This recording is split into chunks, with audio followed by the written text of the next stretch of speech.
Welcome, everyone. Good evening, and welcome to this talk on what is social justice art. My name is Siyan Wong. I'm a painter, and welcome to my studio. Thank you for tuning in to this talk.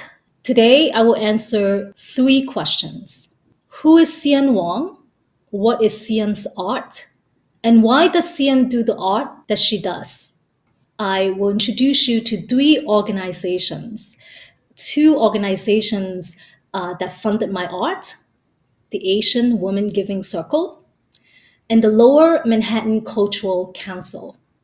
Before that, I want to first introduce you to Womankind. Womankind is an organization that I'm supporting in March, April, and May of this year. I'm supporting it during these 3 months because March is Women's History Month. And I'm wrapping it up in May because it's the Asian American Pacific Heritage Month. So without further ado, here's Yasmin Hamza. Yasmin is the executive director at Womankind. So I'll give the floor to Yasmin. She will share with us what Womankind does, why does it do what it does, and how can people learn more about it to support it. Yasmin? Thank you, Sian. First and foremost, I just want to thank you so much for supporting Womankind, our mission, and also just recognizing and highlighting the work that we do. So just a little bit about Womankind. Womankind was started almost 4 decades ago by a group of students and volunteers who recognized at the time that nothing existed for Asian survivors of domestic violence. And since then, we've grown to work not just with survivors of domestic violence, but also sexual violence and human trafficking. We do so looking at it through the lifespan. So recognizing that children and youth also experience gender-based violence as well as older adults, and try to find ways and services that really meet their needs at the different life stages. We provide services through two different avenues. We have two 24-hour emergency shelters, our residences, where we can support 40 individuals and their children as they take the next step in their life.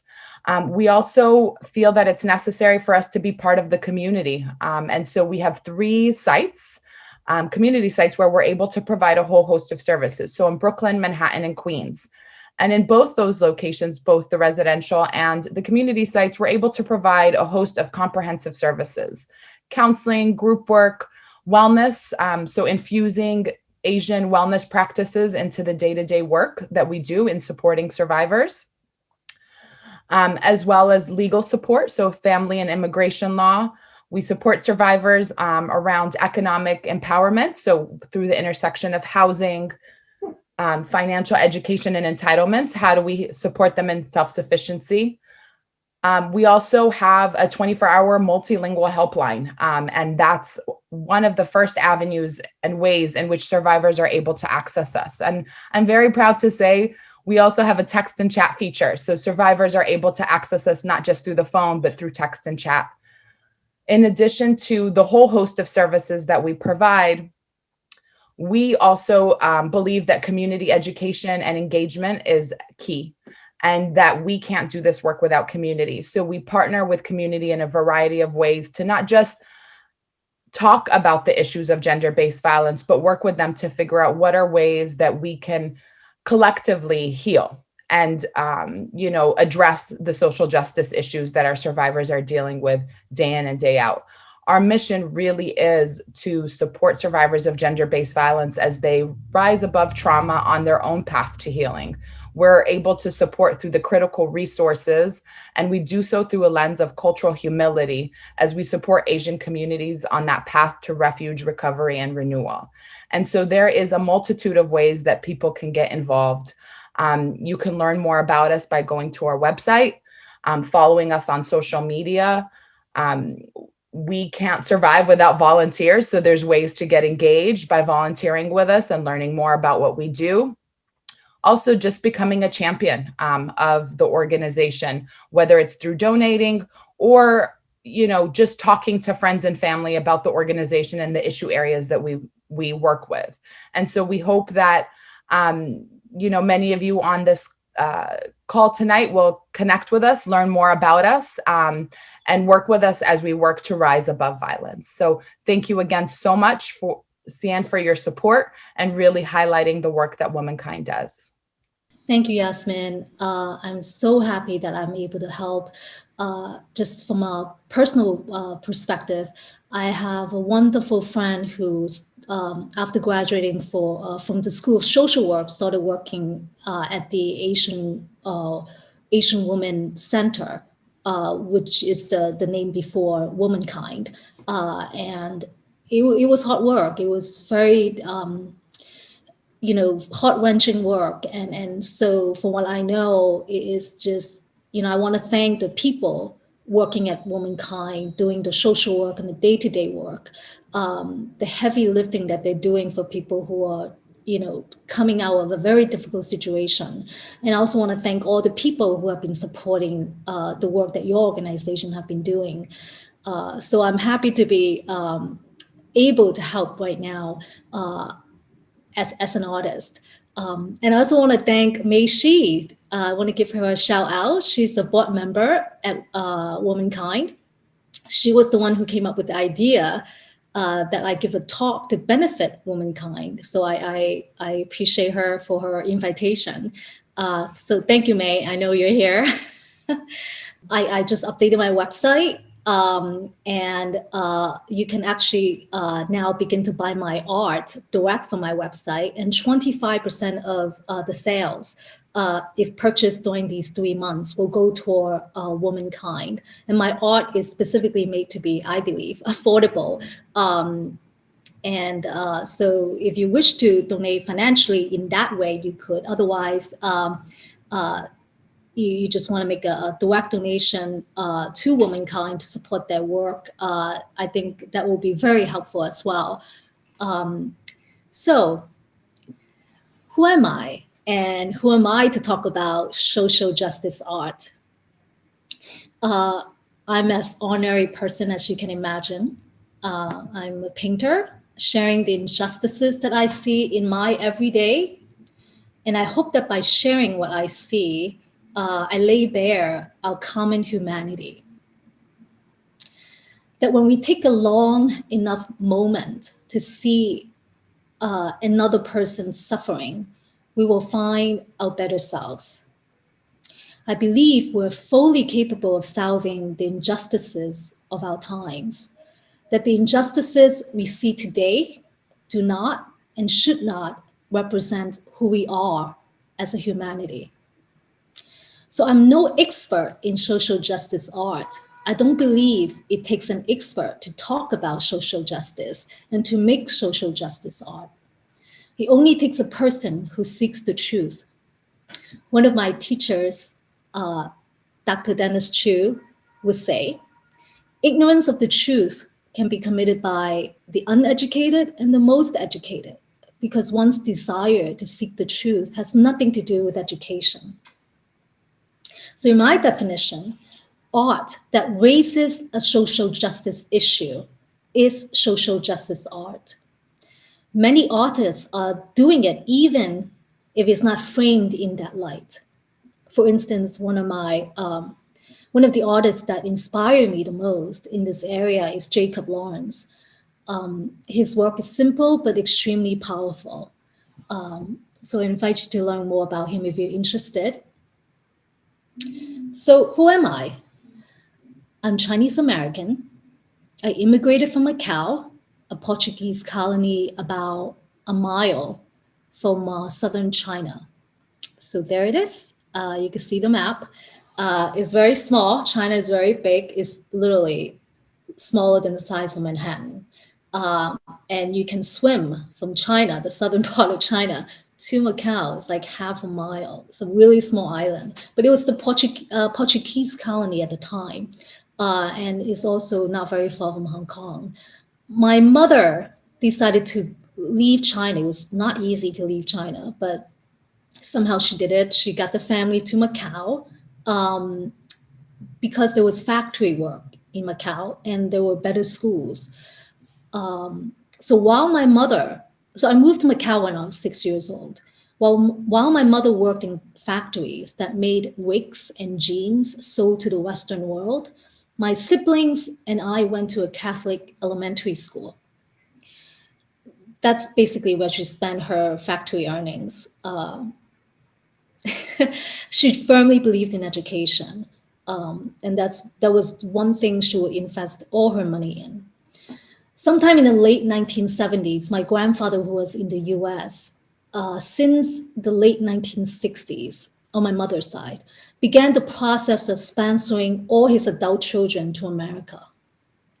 In 1985, when I was 11 years old, my family immigrated to the United States. My family landed in New York City. And before my parents had adjusted their body to the 12-hour difference in time zone, they were working. By the third day, my mother started working in a garment factory, which at the time I think was like, the height of the garment factory age in New York City, probably about 150,000 factories at that time. And my father started working in a fish market. Both were located in Chinatown. My father doesn't eat fish. He hates fish. But, I'm forever grateful for him to, just work wherever he find work. But my mother refused to let any of her children work in a garment factory. She didn't want us to want to earn money. So I rarely saw my parents while growing up. They worked really long days and at 6 days a week. So yes, I grew up poor. You might ask, well, how do you become an artist? Well, I did not dare think about becoming an artist until only recently. My parents discouraged it for good reasons. Being poor is not fun. It's tiring.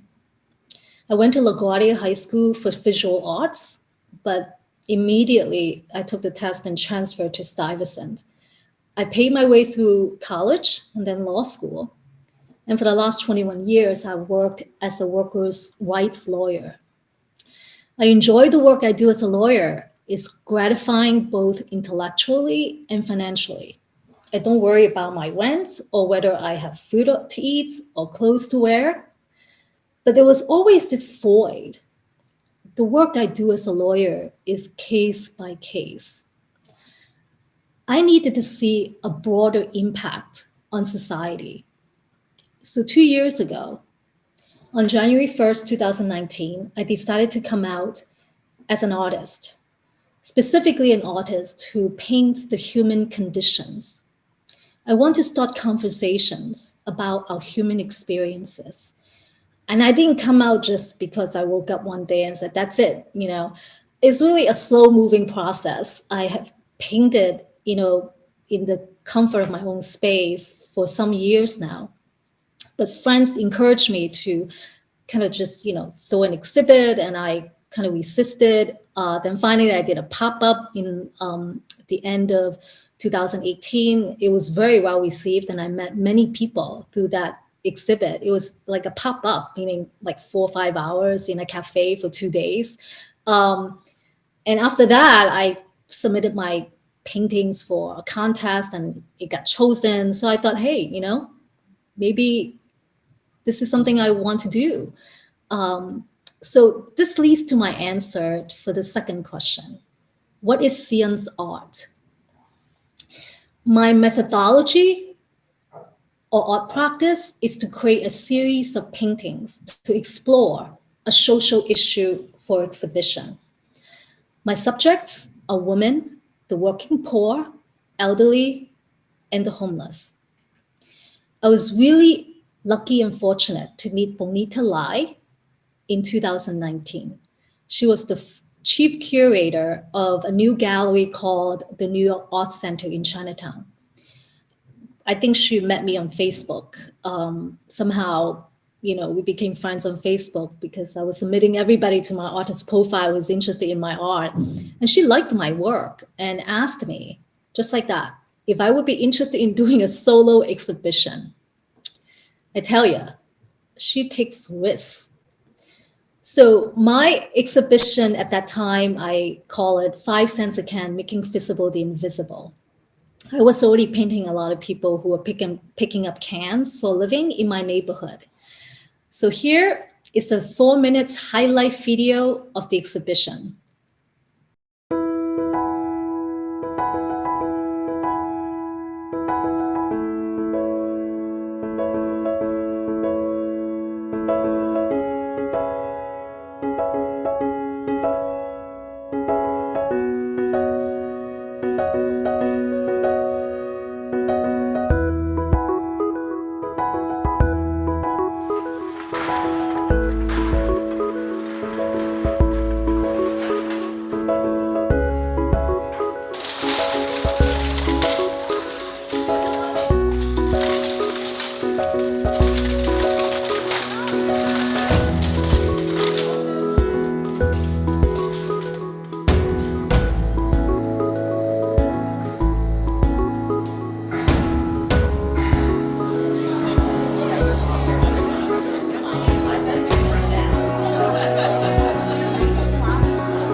And that's the power of art.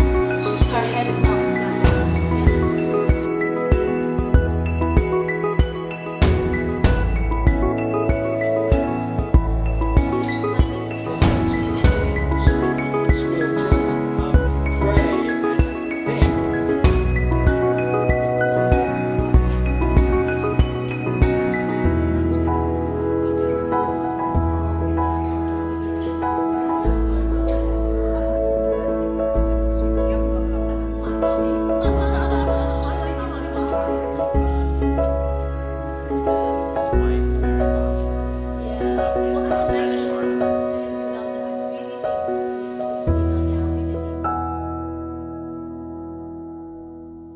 Thank you, Alvin. This is Alvin Sang. He's also the tech guy today. It's just been so wonderful to work with him, and it's his great idea of doing a highlight video. I was just too busy. I couldn't even think of it. But thanks to Alvin, the exhibition was created in collaboration with him. Alvin makes documentaries by using personal archives We work well together to make installations that connect personal experiences to broader issues. Those are the videos and conceptual installations that you saw in the video. I just want to highlight, every installation was a huge debate with Alvin, but it was fun. I have quite a bit of sarcasm in my installation work. um, for instance, gold cans. But it was a lot of fun, and thanks to Alvin who actually helped make it happen. So Alvin and I are still hopeful that we will be able to show this exhibition again with new paintings and a bigger mountain of gold cans. And I want to say that I just want to thank all the people who supported our initial painting of the gold cans. There was a Kickstarter, and many people donated to the painting of these gold cans, which actually cost quite a bit of money. We had to get it to the professional, the people who paint cars in order to do it, because it's a health and safety issue. So I just, on behalf of Alvin and I, thank you for contributing to painting these wonderful cans. Now, let me introduce you to Joyce Yu, because this hope to hopefully one day show this exhibition again when the pandemic is over is proudly supported by organizations like the Asian Women Giving Circle. Joyce Yu is a board member of Asian Women Giving Circle. Joyce, thank you for being here. Hi, welcome everyone. I'm glad we were able to see the exhibit, and the Gold Mountain of cans was really quite amazing. And so the Giving Circle is really looking forward for you to have a place to have a physical exhibition as well.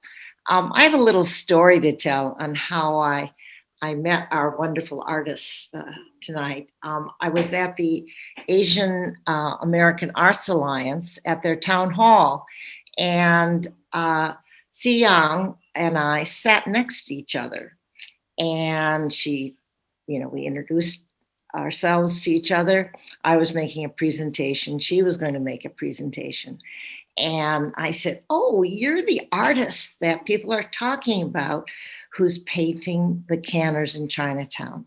And I was very struck by that concept because of the poverty of the women who are the women and men who are the canners, and how it is difficult for people, especially for Chinatown people, to accept that someone would actually paint them and give them dignity and prestige through artwork, for serious artwork, not cartooning and entertainment, but serious artwork, and present them in a dignified manner, even as they are in the midst of deep poverty in some instances. And the other thing that was really interesting was that Siyan had an idea of how these paintings would really send a broader message about immigrant rights, poverty, and the low cost of the recycling of the cans, which is only 5 cents and hasn't been changed for like 15 years. So that is what the Asian Women's Giving Circle is all about. And that is creating a message with your art intentionally, and to have an outreach that uses your art, or the art is the vehicle for a communication that brings our hearts and minds together. And we know through social movements, the AIDS movement is a really wonderful example of how art and activism connected to art really propels a message and amplifies the cause. So the Giving Circle, we're in the midst of fundraising for our 2021 pot right now, and people are applying for grants now. So hopefully you will give to the Giving Circle as well as to Womankind. And I was on the advisory committee of the beginning of the Asian Women's Center like 100 years ago. But so we're very proud to have you be part of our community, and C1 is part of a community of artists that are new artists, that are accomplished artists, filmmakers, poets, spoken word, dancers, as well as newbies. And in a way, Siyan's a newbie because we gave her a grant in 2018 or 2019? 2019. Yeah, it goes between the 2 years. And Actually, I think I received it this year, 2020, actually. you got the money in 2020, but I think you got the grant. Anyway, doesn't matter.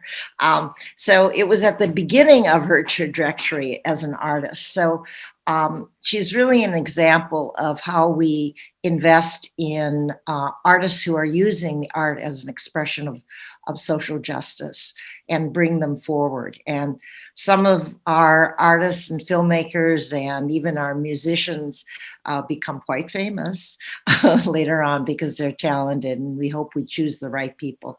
But we're also choosing the right message. So it is not arts for art's sake. There are many artists out there who are very good. And so we are looking for that alignment of social justice, expression, outreach, and dialogue at the same time as important artwork. So we're proud to have you be part of our community. And I hope everyone will join us in creating a larger pool for our artists this year, as well as contribute to Womankind's wonderful work that we stand side by side with them.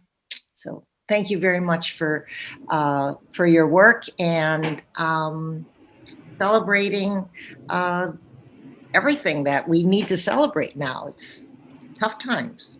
Yes, thank you. Thank you, Joyce. I'm so proud to receive the Asian Women Giving Circle grant. It just makes me feel like I'm really doing art. And I have to say that my project also, the 5 cents a can project that is supported by Womankind, Asian Women Giving Circle, is 50% of the proceeds that I sell from all my paintings in this project will be put aside in a fund. Initially, I thought it would be, support any organizations that may want to increase the redemption cost of bottles. But as I study more and the recent changes in the law where China decided not to buy plastic from the US, this becomes like it's not a very good use of the money that I'm putting away. So to further amplify this issue, to hopefully get more people who are talented and smart and knows how to do it, solve this bigger problem. I'm putting aside the money now, still 50% of all my paintings, hopefully to do a documentary on the canners who I've met and I know who lives in my neighborhood, who we have a personal relationship.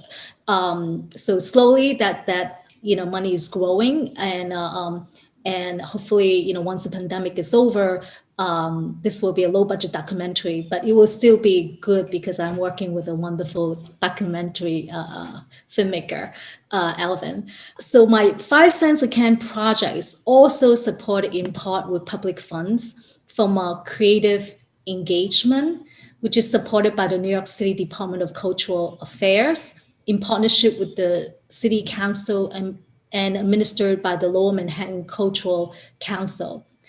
So Flannery Winchester from LMCC is here today. Hi, thank you so much for having me tonight. It's so great to be with you, Siyan, and with everyone in your studio. My name again is Flannery Winchester. I work with the Grants and Services Department at LMCC, and we are so thrilled to be able to support your incredible work this year. And we really look forward to the time when we can all gather again in person to experience your project. I don't want to take up too much of our time tonight, so I'll just give a really quick intro into who we are. LMCC was founded in 1973 on the belief that arts and artists are vital to communities throughout New York. So today, LMCC serves, connects, and makes space for artists and community through artist residencies, grant funding, and free cultural events. And as I mentioned, I'm a part of the Grants and Services Department, which administers our 3 Manhattan Arts Grants programs. And these support individual artists, unincorporated groups, and nonprofit arts organizations. And these include creative engagement, which is the program in which we're so excited to be able to support Siyan through, as well as creative learning, which is an arts education focused grant program. Both are supported by the New York City Department of Cultural Affairs and the New York State Council on the Arts. And we also have another grant program called UMass Arts Engagement, which is supported by the Upper Manhattan Empowerment Zone.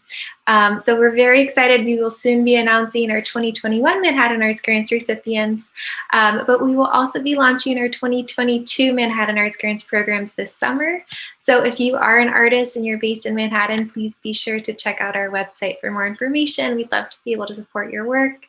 And we'll be hosting information sessions as well as free professional development workshops throughout the summer. So I can put in our website in the chat and also offer my email. But it's, again, so great to be here with you tonight in your studio. And I'm so looking forward to learning even more from you tonight. So thank you. Thank you. Thank you for joining us. And I just want to thank Asian Woman Giving Circle and LMCC again for giving me the encouragement as an artist to do more of my work to make a difference. So thank you so much. So what are my current projects? I think you may be interested to find out. So right now I have 4 projects. The first project, I'll go through some paintings. They're newer paintings that you might not have seen.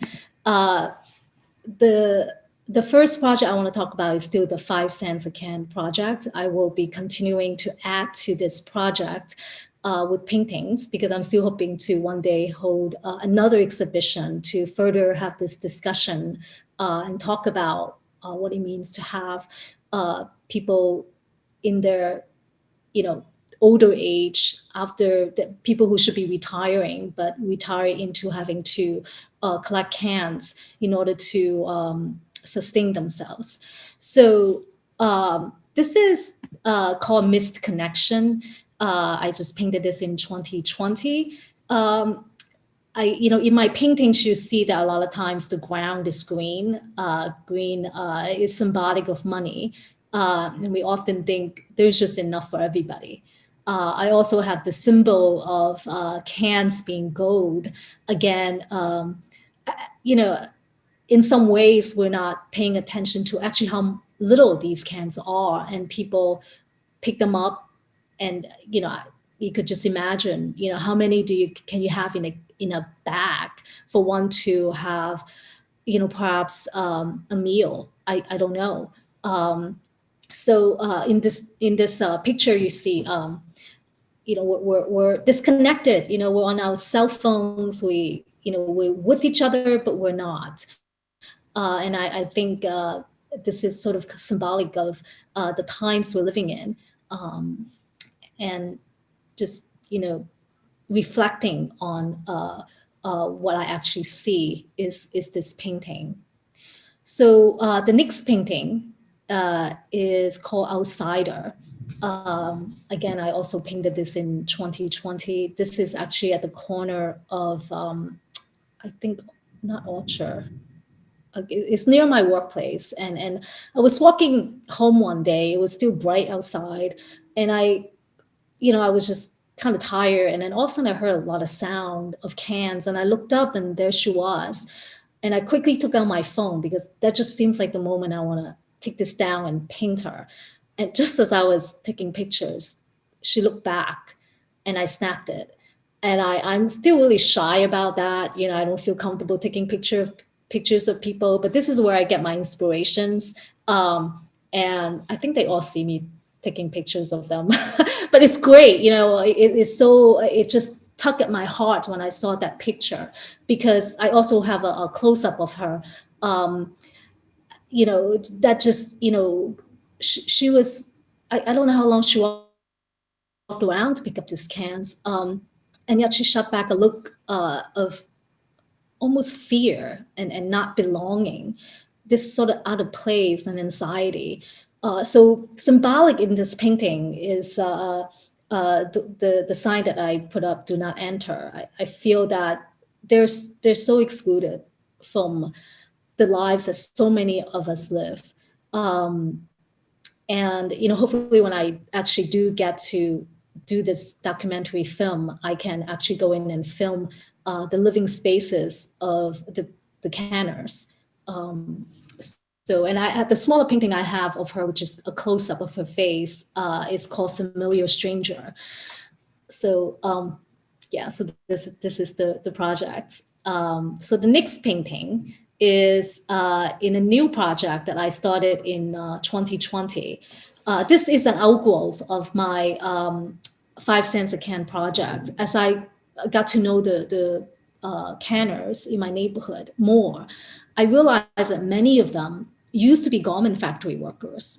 And as you know, at the height of the garment factory business in New York City, Chinatown was expanding, beyond Little Italy up to Soho. It was just growing as if it's just not going to stop. But then things changed. In the early 2000s, factories was just leaving. They were going to Vietnam, Bangladesh, and there was nothing that was there that as a safety net for the garment workers who depended on the garment factories. Women from, like my mother, coming from China, Macau, or Hong Kong, who did not know how to speak English, have children to raise, they were able to make a living. They could have a voice financially in the home. Pretty much an equal voice, because it was union, and they were able to provide health insurance for the family. It was a big deal. And yet when the factories left, the many elderlies, many people I met now, right? They used to work in a garment factory. They're collecting cans. They didn't really have a pension. My mother's pension was, I don't know, like $80 a month. It was, I don't know what happened. It's yet to be discovered.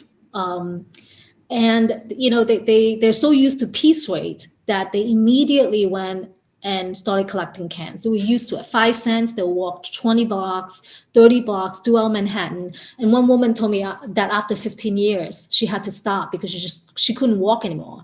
But she met enough people that they would save their cans for her in a bag, like the Diet Coke addicts, and and people just drink a lot of soda. They would know their own canners. So she told me that's how she was able to not have to walk but still get cans. And this is a painting I painted. Is people who worked. I think in the 1970s. Early 80s, that's how the machines look like. We used to have the Jewish immigrants who did that. Well, at some point, it became the Chinese immigrants after 1965.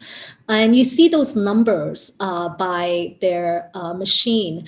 Many of the, if you have parents who work in a garment factory, they may refer to their friends as, machine number 5 or machine number 4. The lady, they know each other by numbers. And even the bosses would identify the workers by numbers. Maybe it was turnover rates, I do not know, but that's how they refer to each other. And I make the signs kind of tall because, in a very dark way, I feel like, this is, how do we mark a grave? They're just a number sometimes. And I feel that their livelihood died when the factories left, and yet there was no safety net. Why? A community of 150,000 women. What happened to that power? So I wanted to raise those questions with this project. And I use green in a lot of these paintings to represent how much money they were working. They were doing a lot of work. So the next painting I have um, is called Sweatshop Pressers. A lot of men were working those jobs, and it was hot. Um, and and this is, and many just they just stand there all day. And if you look at their clothes, it's probably clothes that their best jean, best pants from China when they came, and they started working and they're wearing those clothes. They're like dress pants, and they start working. That's a lot of work, and again, I use green representing the amount of work that they have to do. I actually really like this painting. It feels actually, I hope to get into this more impressionistic style, and this one I think is representative of that feeling. The next one, did I announce the name of the project? Is Remembering Our History. Uh, so this is a sweatshop childhood. I posted this on Facebook, and I was um, surprised to see how many people on Facebook uh, actually make a comment that, "Hey, I remember this. That's me." Because I don't have much of that memory in my experience because my mother didn't let me go to the factories, and I think bosses discouraged that. But when you have young kids, you have to find a way. Either you leave them at home, which that was what my mother did. We were home alone. Um, and somehow we managed to not always head out and get in trouble with my mother. Uh, but there were many others who just grew up in the factory. Um, and I wanted to highlight that experience a little. So that's that. And the next painting, this is actually the thread cutters. This is sweatshop thread cutters. The two individuals you see in the painting, they're my parents. I couldn't find a painting with people sitting in those positions that I need for the painting, so they were kind enough to just be my model. Very good spirit. They didn't know what it was for. I just told them I needed just them to sit there and pretend they're cutting something so I could paint. Uh, and so there they are. Um, and that's sort of like the memory I have of people in a garment factory too, just bending down, older, cutting away, with young men in the back, pressing the clothes, and they just kind of work away, just a lot of pieces. Everybody pretty much make money by the piece. So in this project, um, I hope that through 50 paintings tracing the work of Chinese immigrants since 1965, I want to show the human spirit and resilience of immigrants to better one's life and future generations. These paintings show the daily toils of Chinese immigrants working in garment factories, and I have more paintings coming, showing when the factories left, and even maybe a little before, Chinese have moved into selling fruits and produce on the streets as street vendors, and then aging and retiring into scavenging 5 cents cans. So in this series of 50 paintings, I hope they're all in 16 by 20 sizes, because I'm really hoping to exhibit this probably nationwide to have a conversation going about a community of immigrants, and ask what happened. Why did they not have political power that would protect themselves?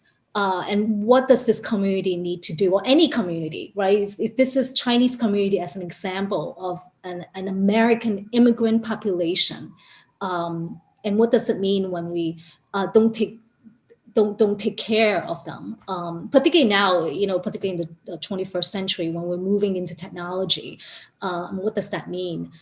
Uh, so um, so my vision for this is a national touring exhibition, and I hope to I'm just aiming for it. It'll be a little tough, but hope to finish it by 2022 and to exhibit it in 2022, 2023. We'll see. So the next project I have is Home and Homeless.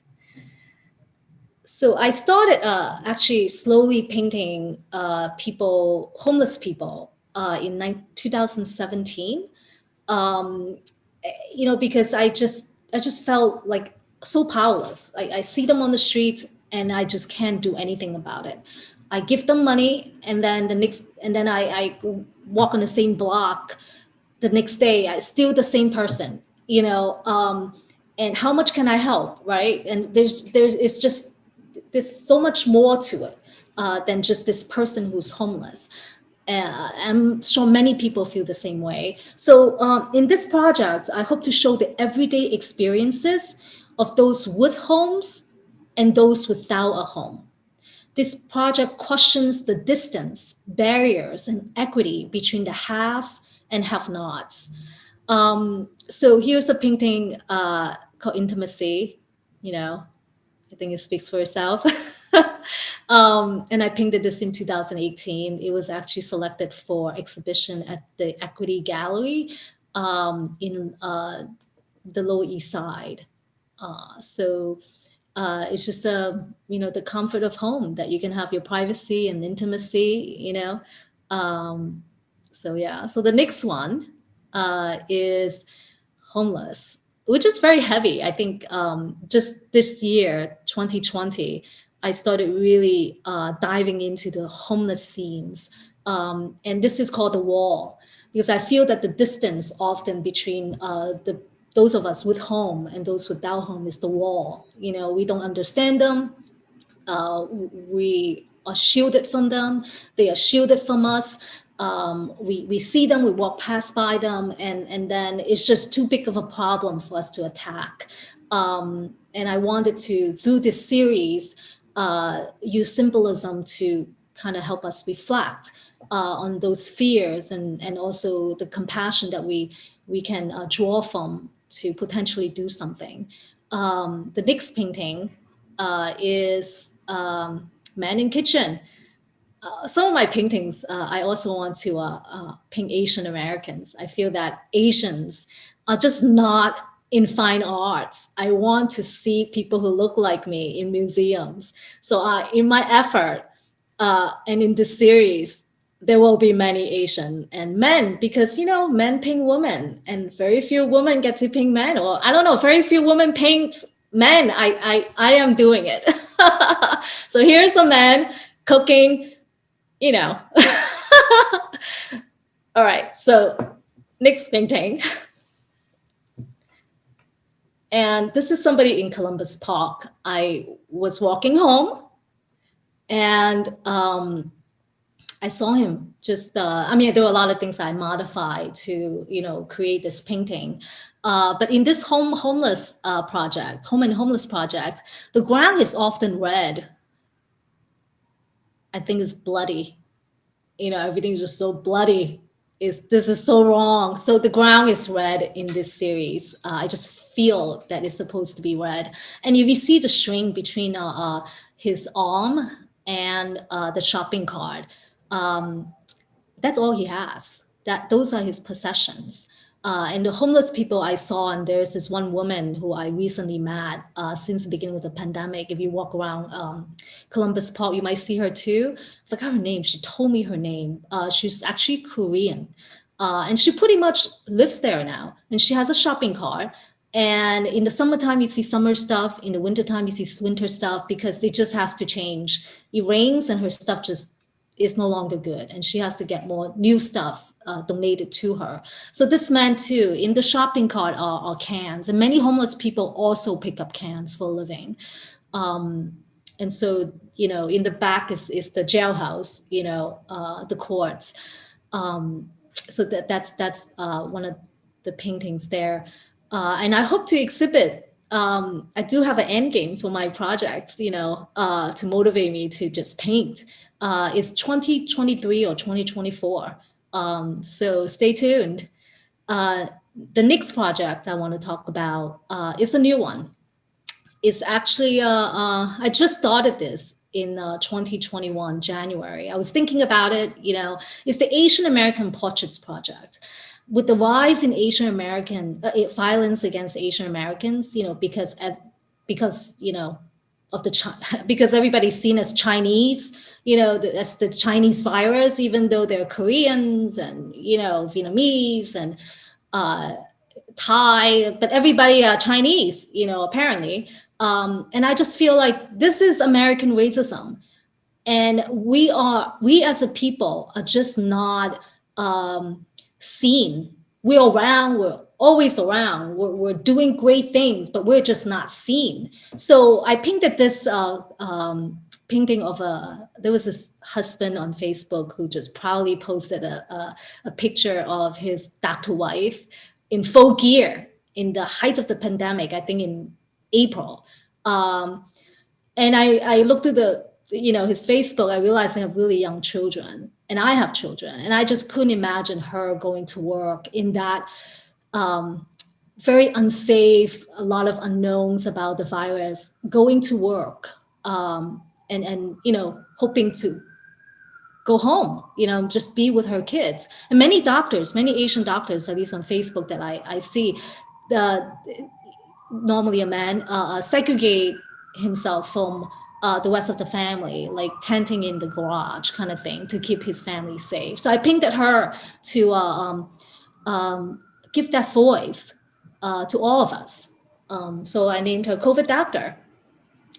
So the first painting I painted that I launched my Asian American Portraits Project, and I'm going to share on Facebook each time I finish one to slowly roll it out, sell them, and and 25% of the proceeds from that project will be donated to the choice of the purchaser. Whoever buys it, tell me where they want to donate it to. I will make a donation, 25%. And all the paintings in this series will be $888. And these are all 16 by 20. So the next painting that I launched the project is Andrew Yang. Just when I was launching the project, he announced his candidacy to be the mayor of New York. And I thought, hey, why not?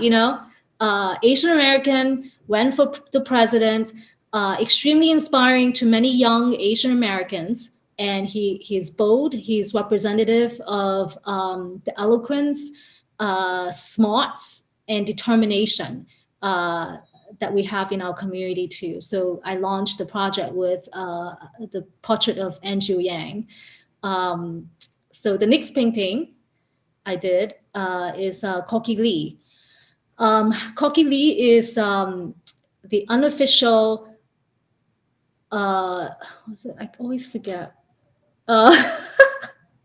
It's too long. My mind is not very clear. I wrote it down. Oh, the undisputed, unofficial Asian American photographer laureate. Yes, I actually think he's official because he is it for our community. He's so persistent. He's been around for more than 40 years doing the work that he does, and so he has a whole trove of photos of Asian American events. Situations nationwide. Unfortunately, COVID took our good friend and our photographer, Corky. He passed in January, and actually this weekend there's going to be a what do you call it, memorial for Corky. And if you have time, join Amy Chin, who's here with us. She is organizing it along with the Asian American Art Alliance. So you could go on Asian American Art Alliance website to find that out as well. I know him personally. He's very down to earth. Many people know him. He's always around. And the pandemic didn't keep him at home. He's still photographing on the streets. So I will miss him. I finished this painting just before he passed. I think that if I didn't start, it would be very hard for me to paint. So I I am selling this painting at some point. I'm thinking about in May in honor of him for Asian American History Month. So Nick's painting. The next painting is, oh yes, okay, I actually did put on the slide. It's The Familiar Stranger. This is a close-up of her gaze looking back. She is familiar to many of us, and yet she is a stranger. And I would like to bridge that gap to get to know people who need to pick up cans for a living in our community, who used to work in a garment factory, or just immigrated to better their lives. So many more of my paintings are on my new website, which I just launched. Check them out. And again, for March, April, and May, 25% of the sales from my website is going to go donated in support of the work of Womankind. Or you could just go ahead and make a tax deductible donation to Womankind to support their work. So yeah, the opening of my print shop. Yes, I'm selling prints. My goal is, one thing I notice is that many of us growing up in the circumstances that we don't own art. We don't, it's just not a thing to do. And if you go on Zoom, many people have blank walls. And I sort of want to change that. I would like to encourage you, if you like, to buy art, mine or anyone else's, that means something to you. I think art is a good conversation starter. It represents who you are and what you care about. Or, it could obviously decorate your home. But if you also have art that makes you feel and think, you will share my joy when I see good art. So take a look at my website. And so now, why, the last question, right? Why do I do the art that I do? I want to make visible often the obvious. I want to put a human face to a phenomenon. I'm motivated by making sure that people don't become disposable because it's inhumane. And it's my hope that my paintings will honor the human spirit to live a better life and question our societal values. So in the same vein, please show your support for the important work of Womankind. And let's see. So, and if you want to purchase the original paintings, you could just contact me. So thank you for your support. And I think we should toast to a good year, good beginning in 2021. I'm seeing already a lot of great things. So thank you for coming and thank you for joining me today. I have water, we have a wine. Thank you. And there are many people with birthdays this month or in recent days. And I just want to wish everybody a happy birthday. And people who are Pisces tend to be autistic. So I'm a Pisces. So thank you. Not exclusive, but just tends to. So thank you for coming and thank you for joining me. If you have a question, actually, Yasmin, any questions about me, Asian Woman Giving Circle, LMCC, and Womankind. Please, if you have typed on the chat, I'm actually going to expand my, okay, great. If you, Yasmin have agreed to keep track of any questions. And also, their websites are also on the chat if you want to join. So Yasmin, are there any questions?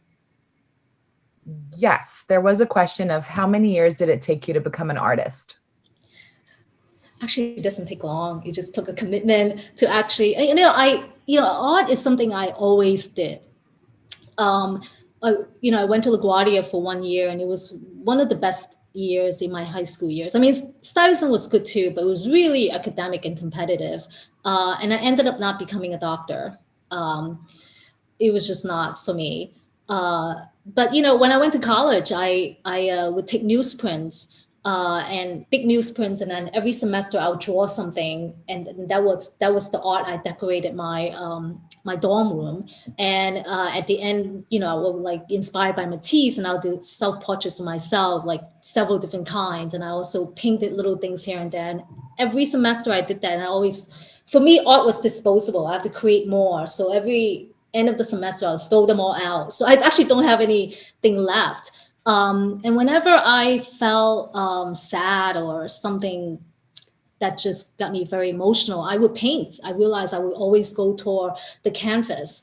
Um, and when my kids got a little older, I have two kids, and it was impossible to paint or do too much other than to take care of them. But when they got older, I think 7 or 8 for my daughter, I started painting, and they weren't going to die from eating any of the stuff I have. I realized they were smart enough, so that was good.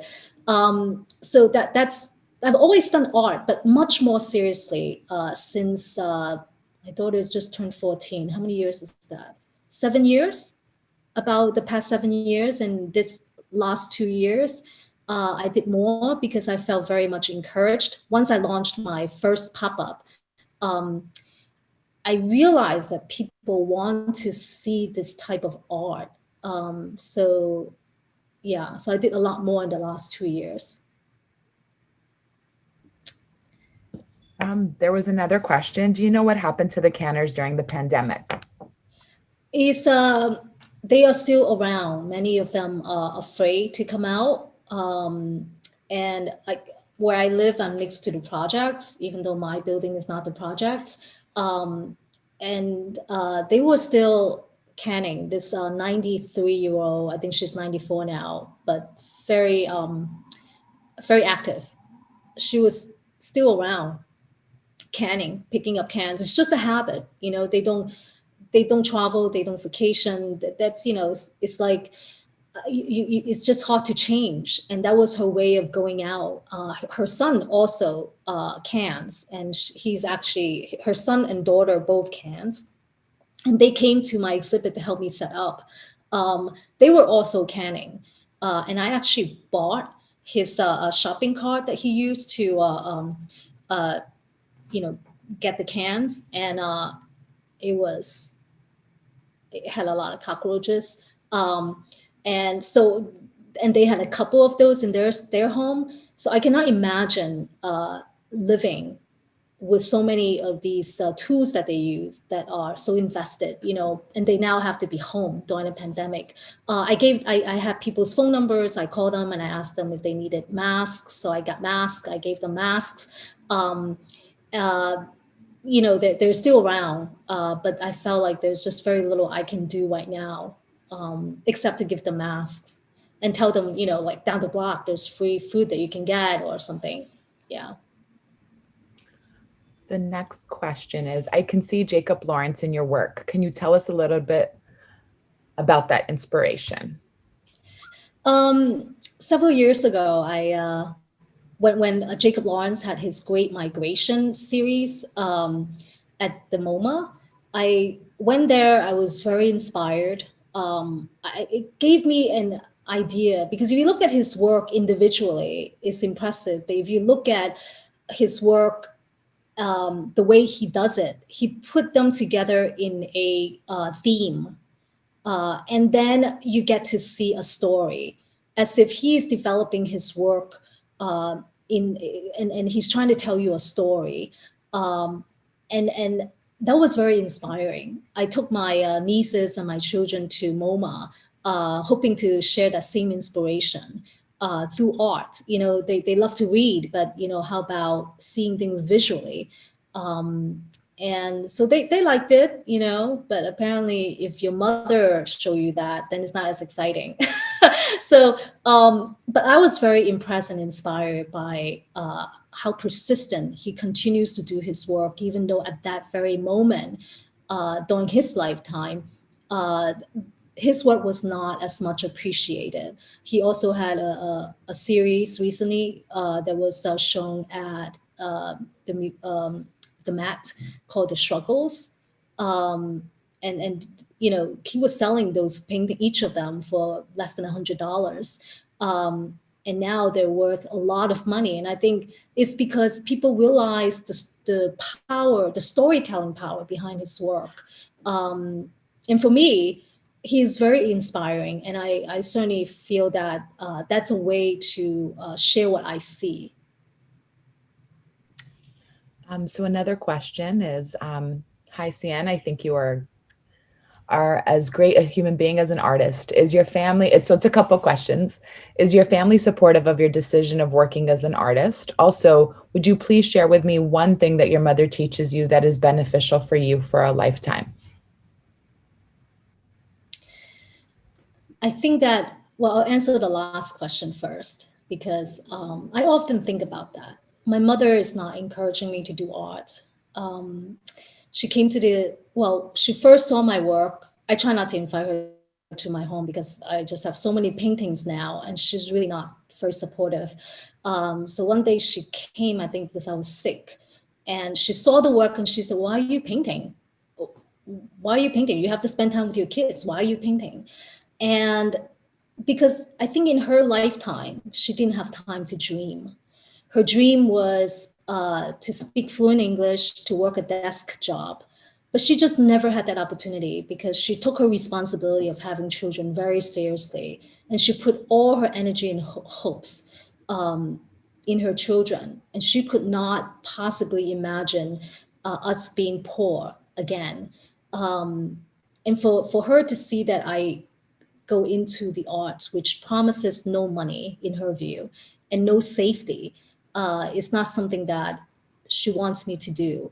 And I feel that hopefully one day I'll be able to share with her that she can bear fruits in her hard work, in that I can dream, I can do something because I want to do it, and that I don't have to worry about survival because I could make a living while doing what I want to do. And I think she taught me that she dreamt big and she went for it. To immigrate from a place that you know in your 40s to a place you don't know with 3 kids is extremely daunting. I don't think people can appreciate that enough who are too far away from the immigration experience, and that's something I hope to share somehow. And that's something I have to say my mother taught me, is to dream big, to persevere, and work hard. She seems to have lost a bit of this big dream over the years. I think life was too hard, and I certainly want to bring that back, and I want to make her feel proud. Yeah.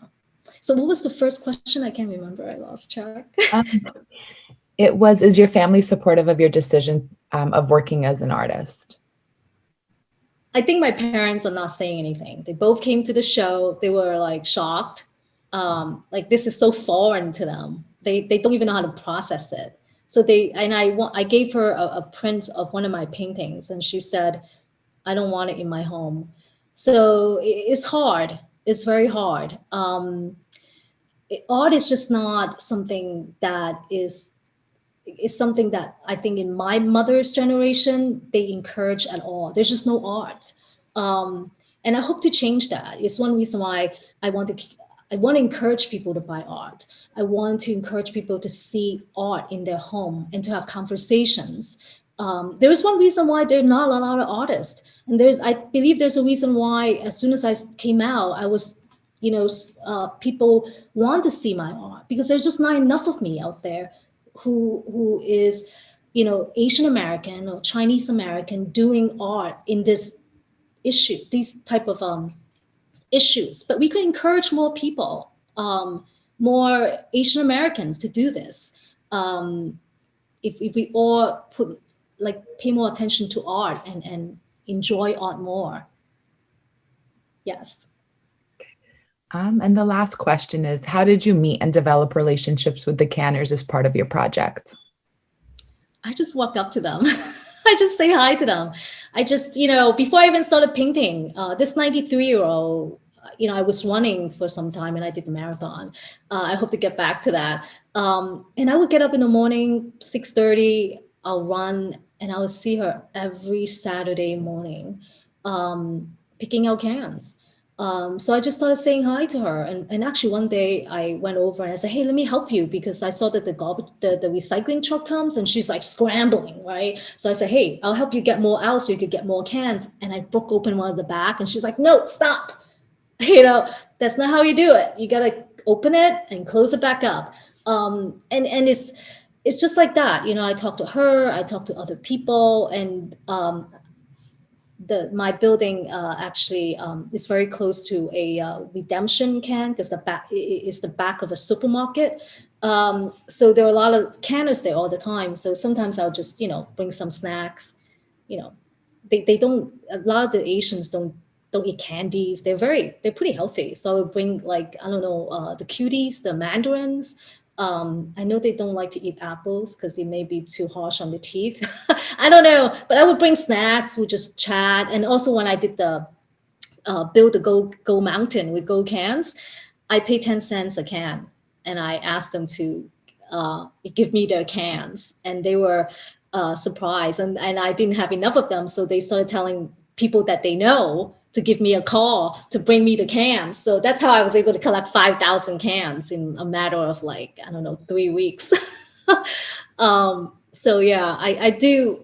The canners, they're people. I think if you have a local canner, they work. If, of a certain age, they have to have done something to get to the age that they're at. And they are people with a lot of dignity. They are proud that they're still earning with their own labor. So they're not people who look for pity at all. I remember the 93-year-old. It was Chinese New Year one year, like many years ago. I don't know, 5, 6 years ago. I ran into her and I said, oh, wait here. I'll be right back. And I came down with a wet envelope and $20 bill in it, right? And then she handed me 2 wet envelopes. And I thought, okay, it's courtesy. Of course, I have to take it. So I took it. I didn't think much of it. And a few days later, I saw the envelopes. I opened it. It was $20 each in the envelope. This is a canner.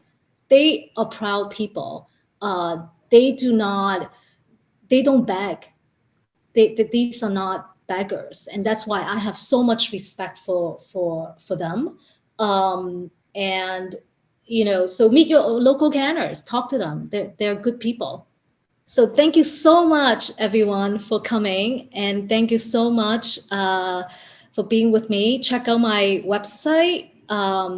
Consider owning some art, and also consider Womankind. It's a great organization for the month of March, April, and May. 25% of any sales, paintings, prints, will be donated to Womankind to support the work that they do. Oh, and also 10% off for the grand opening of my print shop of all orders. And you can support me by owning a print or gifting it to someone. I don't know, Mother's Day, whatever. It'll be exciting. And if you have any questions, you want to subscribe, I think there's a subscribe in my website. Still learning all these things. I will, in the next event or when there's an exhibition, I will certainly notify you. So thank you so much for joining me, and enjoy your evening. Take care. Thank you, everyone.